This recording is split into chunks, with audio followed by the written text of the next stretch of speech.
Start ako ng cooking is 4 o'clock. So 1.5 hour guys. Ganito na ang itsura guys. So papakita ko na naman sa iyo yung technique ni Tolits. Technique ni Tolits.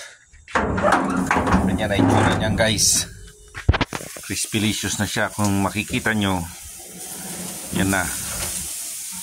Yan. Iwasan nyo lang yung maduming area guys. Just like that. Para makinis lagi. Ngayon papakita ko sa inyo yung diskarte ni Tolits. Okay? Cooking, di ba? Makinis. Pakita ko sa iyo yung technique na importante. Okay? Okay. After 1.5 hour guys. Watch nyo guys. Ito yung diskarte ni Tolits.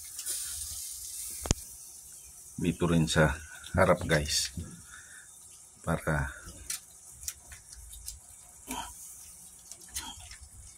surgery guys. Ngayon padadapain mo na siya guys. Tingnan nyo guys, kita nyo yan, tutulo yan guys. So ibig sabihin maliit pa yung butas guys. Padapain nyo lang muna siya. Okay, removing sabaw guys.